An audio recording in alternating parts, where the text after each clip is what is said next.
very special session on cognitive biases and depression. And our speaker is Mike Browning.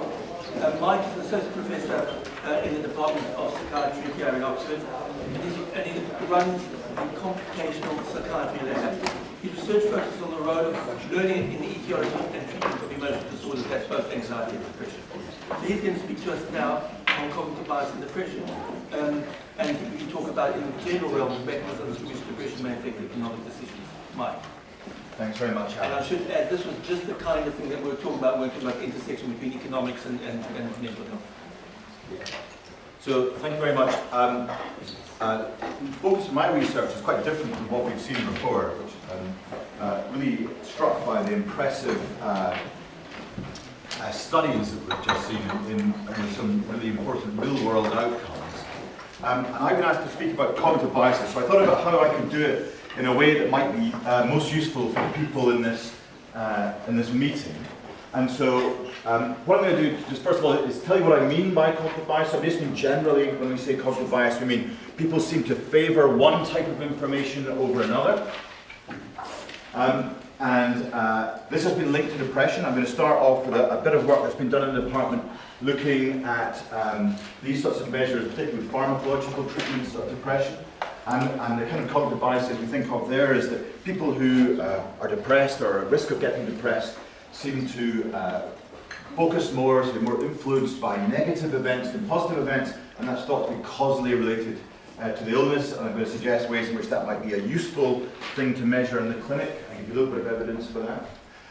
But then thinking again and trying to link to the stuff that we've just heard about, cognitive biases aren't just a sort of pathological process, right? These sort of heuristics can be motivated, and they can be quite useful in certain circumstances. So optimism bias is a sort of classic example of that. And so with my sort of computational hat, for the last half of the talk, I'm going to talk about evidence that people might develop biases, including negative biases, as a function of their understanding and of their adaptation with the environment. So sometimes these negative biases are logical and rational, or they're correct things to do. And that will tell us something about how environments might shape these cognitive processes that we think are relevant to depression. So, I'm going to start off with some sort of basic pharmacological work. A lot of this is done in Oxford by Kath Harmer. And what this work has done is asked how treatments for depression, particularly pharmacological treatments, the results I'm going to show you, how they influence cognitive bias, right? So before we do that, we need to have some sort of laboratory-based measure of cognitive bias. And this is quite useful because it will give you a sense of what I mean when I say cognitive bias. So what I'd like you all to do this, please. I want you to imagine that you're at a party and you overhear somebody describing you as the words that are going to be flashed up on the screen very quickly. And your task is just, it's like a game, you've got to decide whether you like or dislike being described as this word, okay? So in front of you, you've got two imaginary buttons, and if you really like being described as this word, press the left imaginary button, and if you really dislike being described as this word, press the right imaginary button, okay? So if you just keep looking at the screen because the word's going to flash up.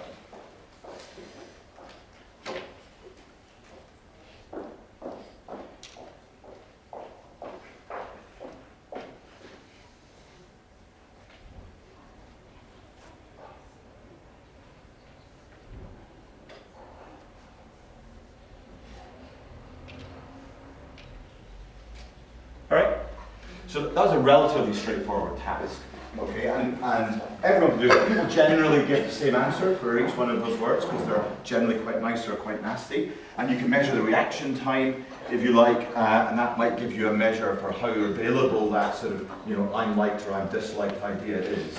But that's not a very good measure. What's a better measure of cognitive bias is to do a surprise memory task after that. So, Alan, can I ask you, how many of those words can you remember, and tell me what words they were?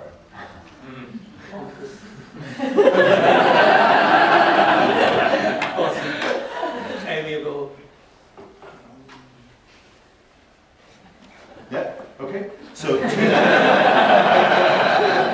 two negative words and one positive word, okay? So that's a kind of example of what I mean by cognitive bias. So without sort of intending to, some people will tend to just remember more of the negative things, and some people tend to remember more of the positive things, okay? So we can do that, and we do it a little bit more robustly than that. And this is, like I say, work with Kath Harmer here as a professor in psychiatry, so I'm just going to, she's my PhD supervisor. She's a generation older than me, though you wouldn't know. And these are the results from studies that Kath has done. Okay, so let me just take you through those. So that's doing this sort of task. This is a group of people who are currently healthy and a group of people who are currently depressed. And the y-axis here is just the number of words that they remember. And so what you see here is that people who are not depressed tend to have a positive bias. So overall, you tend to remember more of the positive words than the negative words. And if you look and compare that to people who are depressed are less good at remembering the words, but that's driven significantly by a reduction in this sort of positive bias. So the people with depression are more balanced because they lack that positive bias. So this is this sort of cognitive bias idea of depression. And so some of Kath's work is to say, well, if you use that sort of measure, what is the effect of pharmacological treatment, antidepressant treatments of depression? So this is data from a series of studies using that. This is just the same task.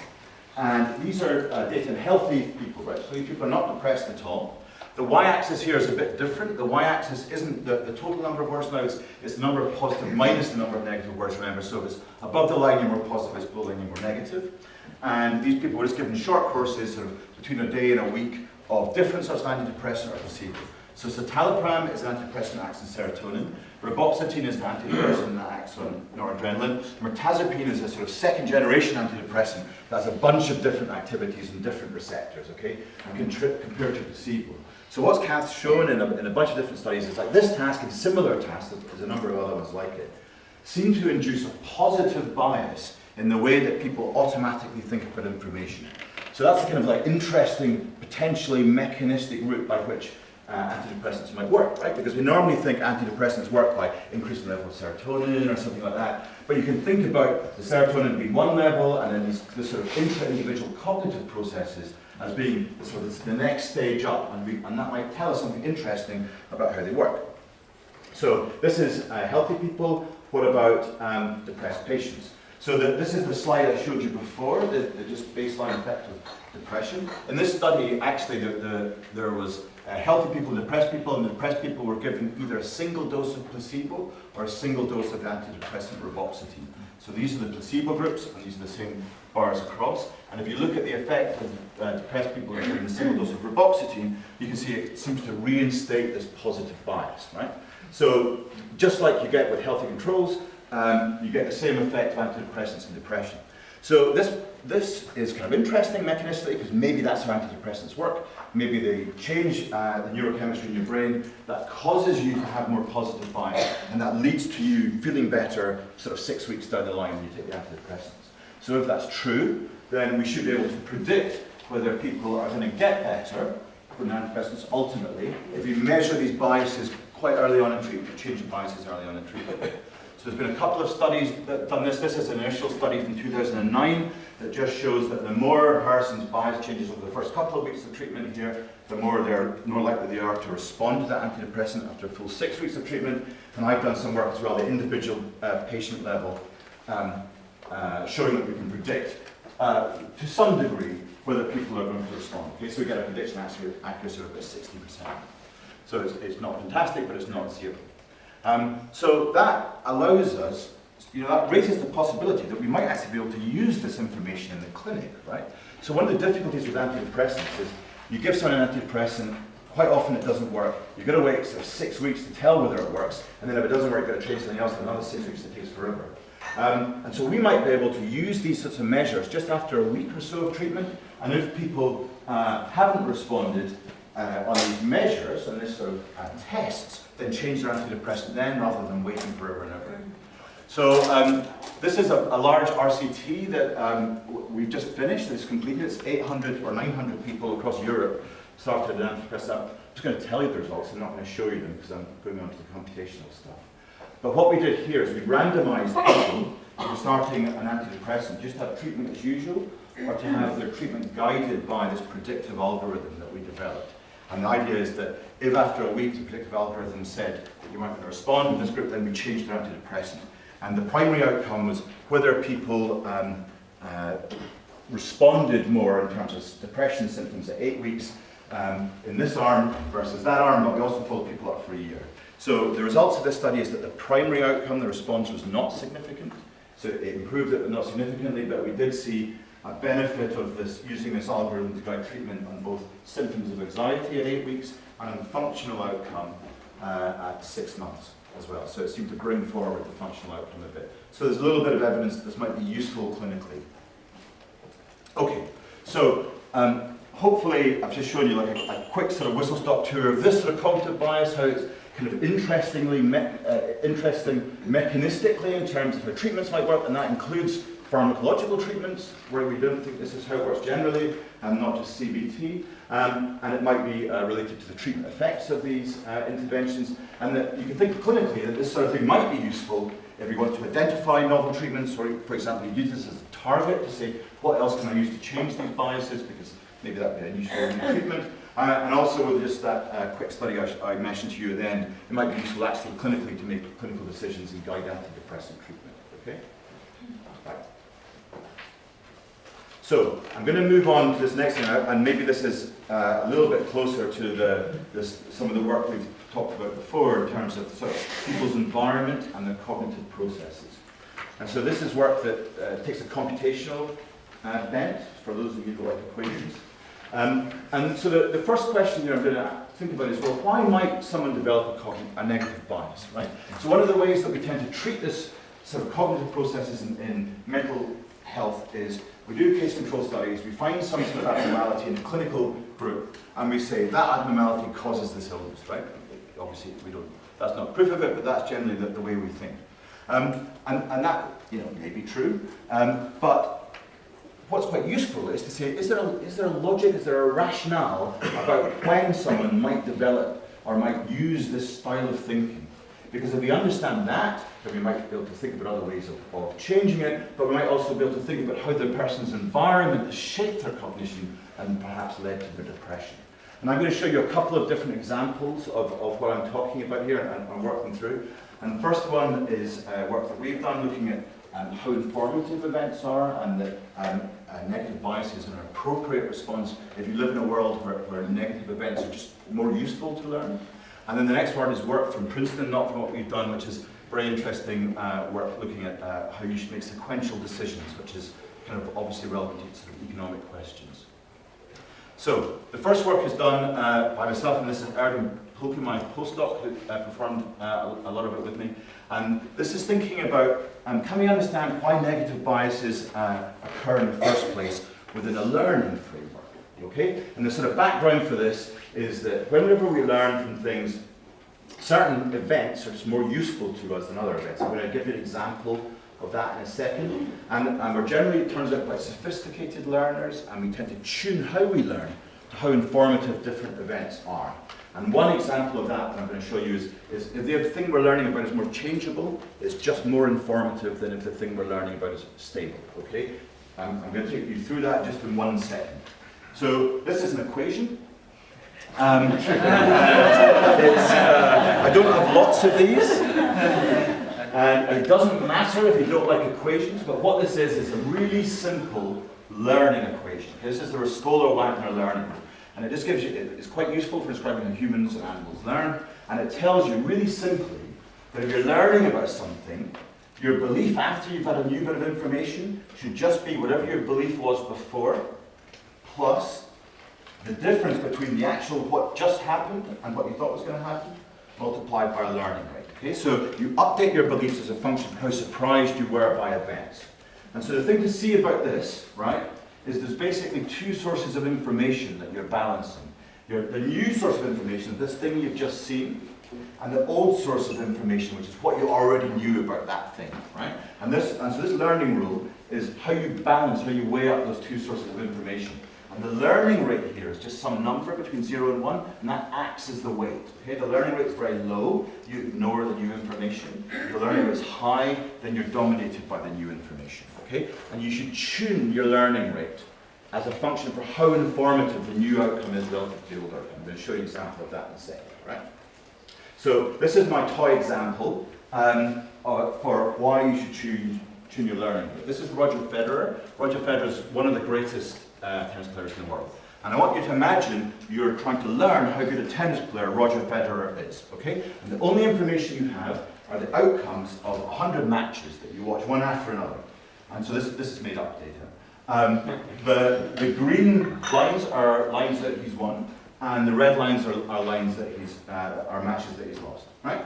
And the black line here is just the Roscola and our learning rule with a fixed learning rate, learning how good Roger Federer is on the basis of each of these matches. So what you can see is, you think he's quite a good tennis player, so 1's the best, usually 0 is the worst, because he wins most of his matches, and every time he wins it updates his belief, and when it loses, because that's quite surprising, it downgrades his belief quite a lot. The thing to notice here is, in this area, Roger happens just by chance to have lost 5 matches in a reasonably clustered area, and at the end of it, the learner's really reduced its belief of how good a tennis player Roger Federer is, okay? And the reason it's done that is this is a stupid model and doesn't know what we know about Roger Federer, right? So what we know about Roger Federer is he's just a great tennis player, and his form never changes, and it doesn't matter whether he's won or lost the last match, he's almost certainly going to win the next match, okay? So the truth of Roger Federer never changes. And if that's the case, you should be less influenced by each individual match and more influenced by your long-term running average of how well he's doing, because that will give you a more accurate estimate of his true form, right? So in terms of this equation, what that means is you should gradually lower your learning rate to be less and less influenced by each individual match. So that's what this dotted line does, with the gradually reducing learning rate. You see it's just less distracted by these chance events. So that's Roger Federer. Let's compare him to another tennis player. So this is Andy Murray. So I'm from Scotland, as some of you might know, and we don't have a lot of sporting heroes, so we have to take it where we can. Andy Murray is one of them. He's a fantastic tennis player, but he's a different sort of tennis player to Roger Federer, right? And the reason he's a different sort of tennis player is his form is much more variable. So when he plays well, he's unbeatable, and when he's not playing well, he's just awful. Right? And so you can see this here, right? So you have clusters when he wins and clusters when he loses. And so with Andy Murray, the truth of Andy Murray changes. So you can't afford to ignore the surprising losses he has, because if Andy Murray loses, it's more likely he's going to lose the next match, okay? Because his form has changed. So in the terms of this equation, you've got to use a higher learning rate when you're learning about Andy Murray than when you're learning about Roger Federer, because Andy Murray is more changeable than Roger Federer. And Andy Murray's tennis matches are more informative, their outcomes are more informative and more useful to you in predicting the future than Roger Federer's tennis matches. Does that make sense? Good. Okay, so this is reasonably esoteric. I mean, none of us do that when we learn. We don't calculate and think, oh, God, Andy Murray's more informative than Roger Federer, right? If you measure how humans learn, everyone does this. You will all do this in the way you learn because it's the most efficient way of learning. You won't realise you're doing it, but you will do it. So this is work from Oxford, from Tim Burns, and we've done some work as well that just shows that people use a higher learning rate when they learn about things that are changeable, like Andy Murray, than when things are stable, like Roger Federer. There's interesting neurobiology behind it because there's a question about whether the norepinephrine system in the brain signals that process. So that's the sort of basic idea. So let's get back to the question about, well, when should people have negative cognitive biases? So what might be the thing that leads to negative cognitive biases that then leads to depression? So hopefully I've given you a reasonable example to suggest that one situation in which you should have a negative bias, you should be more influenced by negative events, is if the negative events are more informative, right? If you live in a world where negative events carry more information, then a negative bias is exactly the appropriate response. Okay? So, if this is true, then people should be able to differentially estimate how useful and informative negative and positive events are, and tune their learning to be more influenced by whatever type of event is most informative. Does that happen? So this is a little study that Erlem and I did asking that question. Do people have separable estimates of how informative nice things and nasty things are, and do they use that to change how influenced they are by those nice and nasty things? So this is just a healthy study, it's experimental task. I'll show you it in a second. In this is one trial of the task. What people have to do is just choose, every trial they have to choose one of the two shapes. It was always the same shapes that were shown.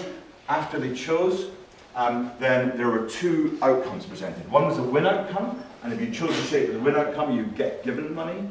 And one was a loss outcome, and if you chose the shape with the loss, then you would lose money. All right? So you have to just learn where you think the losses are going to be, where you think the wins are going to be, and you've got to try and select the best shape, given what you believe about that situation. Right?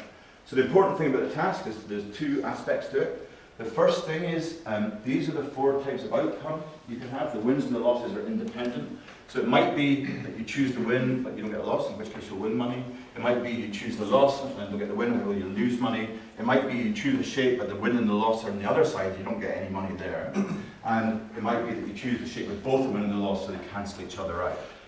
But the important thing about this is the wins and losses are independent, so knowing where the win is doesn't tell you anything about where the loss is, and vice versa, right?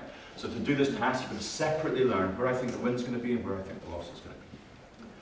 The next manipulation we have is there's 240 tiles in this task, and we split it into 3 phases.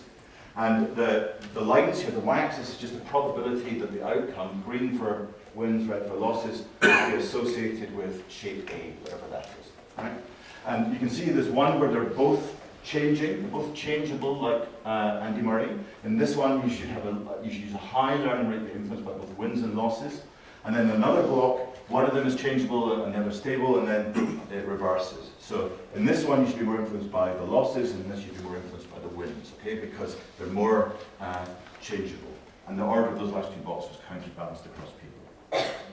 So this is the results from this study. What we did is we estimated people's learning rates, and we showed that people were more influenced, just as I said they should be, like normatively, by whichever outcome was the most informative. In this case, the informativeness was because of its variability. So if the losses were informative, people were interested in the losses, and vice versa for the wins. So people seem to tune how they learn just to how useful the things in their environment are, the statistics of their environment, in this case the variability. Okay? So this provides some evidence that people rationally adjust their cognitive style to the statistics of the environment in which they live. Right, I'm going to just go on this last example. This is a slightly different one, but not done by our lab, but it's a really interesting question about sequential decisions and when you should make particular decisions and how the environment might be able to induce the sorts of cognitions and behaviours that we see in depression. So obviously in the real world, we don't tend to be just shown 2 shapes and asked to make a choice, right? We have to think about how we're going to sequence our actions to do anything, to go to the shops, to have a career, to develop a relationship, whatever it is. And depression tends to be associated with difficulty navigating those sequences, okay? So people often feel helpless, they find it difficult to make a decision, they find it difficult to start. And this is a question about what aspects of the internal beliefs or of the environment might shape that. So more equations, unfortunately. This is a formal description of this. I'm going to take you through it in words. The equations themselves don't particularly matter. So a way of thinking about that problem I showed you, about the sequential decision problem, is you can imagine the world being a series of states. Okay, and so each thing here is a state, and in each state you have a number of actions available to you that you can take. And these arrows are actions. And the arrows lead from one state to another, and so you can see, well, if I get to state 4, I've got to state 3 and then do that. Okay? And so the question is, what should I do normatively, and how should I make decisions in a world like this? And the equation that describes this, it's kind of a famous equation, it's called the Bellman equation here. And what this Bellman equation does is it says what value you should put on a state-action pair. So a state-action pair is, if I'm in state 1, I've got action A and action B, and so there's to be state 1 action A value and state 1 action B value, and this is how you should work out the value, and then you should select the action that gives you the highest value, right?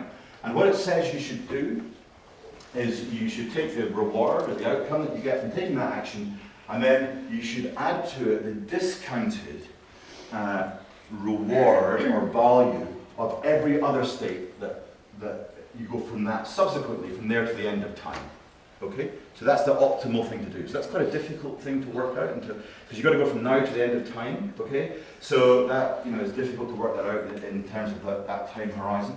But it's also difficult to work it out in terms of what you do at different actions depends on what decision you make in each state, right? And so you might make whatever, you don't know what, you might make one decision there or another decision, and the decisions you take there will affect all the other value of this action that you're taking. And so a way that this is often simplified in the literature is by assuming what's called an optimal policy, right? So a policy is this high term, and that the policy is what action will I take in a given state. And the simplifying assumption is that I will always take the action that maximizes my the benefit to me, right? So that's the sort of optimal decision state. So this is a toy example of what that might look like and the effect that has on your belief and the value you place in the world. So this square here is a toy world, right? And it's divided into grids. It's about 10 by 10, so there's 100 states in it. And if you're an agent, you're in some location in this world, and you can move in any direction, sort of up, down, left, right. And nothing in this world has any value other than this square, which will give you a reward of 10 points, and this square that will cost you 10 points, all right? I should say this is from the Nathaniel Doll instance as well. So the interesting thing about the Bellman equation, as I've just shown you, is there's an asymmetry between rewards and losses, right? You'll always choose the decision that leads you to the reward, and you'll never choose the decision that leads you to the punishment, okay? Because that's just a rational thing to do. And so the Bellman equation tells you how you should work out the value of each of these grids as a function for what you're going to do and what the future might hold. So this is the solution to the standard Bellman equation with the optimal policy. And you can see what happens is the effect of the reward just spreads across the whole of the world, and the effect of the punishment stays just where it is, okay? And the reason for that is that you always will, wherever you are, you can always move towards the reward, right? And you will never move towards there because you know it's there. So this can never, even if you're here, you'll just move like that, you'll never move up. So the reward becomes absolutely, or the punishment becomes absolutely isolated. And so what these researchers from Nathaniel Dawes lab have said, well, maybe things like anxiety and depression, maybe one of the difficulties they have is that they're just less confident in their own ability to make the right decisions in future space, right, in future time. And so they modify this Bellman equation, so it's not just the optimal one. What they say is, well, people will make the optimal decision with probability W, but with 1 minus W, they'll make the worst decision, right? And so W is a weighted mean. And so if W is 1, then it's like the optimal Bellman equation. If the W is 0, you'll always make the worst decision. And so you can see the effect of gradually reducing your belief about your ability to make the right decisions, okay? So you go from the reward spread less and the punishments start to spread more, because if you're here, you can't be certain that I'm going to select to go there, because maybe I'd select to go there and I'll get the punishment. And then you're always going to make the worst decision, and then the punishment goes everywhere. So that's the kind of toy example of maybe this is one thing that's happening here in anxiety and depression. I'm thinking about sort of more sort of heuristic or common depressive situations. This is a lovely example, I think, of learned helplessness and how learned helplessness might be understandable within this framework. Okay, so this is another toy example here. So the grid world, you start here. This area will give you a loss of 10, and this area will give you a win of 10. Right? This is the solution of the optimal model. So if you remember, the punishment doesn't spread at all. You work out the gradient, what goes in. It's trivial to work out a route to get to your reward and your punishment, right? But even a relatively less optimistic, not even very pessimistic, relatively less pessimistic effect, the punishment starts to spread across the world, right? And it blocks the spread of the reward, and so it becomes really difficult just using this equation to work out what you should do. You end up not seeing any obvious path to get to the reward, right? So this is similar, conceptually at least, to the idea of sort of learned helplessness and difficulty in making decisions that you see in depression. And it suggests a class of problems in the way that you think about the world or in the world that you inhabit that will lead that. So they suggest one thing that will cause this is just I have less confidence that I will make the right decision, okay? But exactly equivalent to that is I might live in a world where my actions are less efficacious, right? So, you know, if you're very powerful, if you're in a high social status, you can make decisions as decisions go through, you can influence your environment. If you have less power, it's less easy to do that. The other way you can get this is that if I'm just less able to be sure of what state I'm in because I'm cognitively impaired, or it's, you know, these things are complex, or, you know, whatever it is that's going on. So if I'm less sure where I am, then I'm less certain I can avoid this punishment. And so all of these things can produce rationally the behavior that we see in depression, in this case, sort of difficulty making decisions and learned helplessness.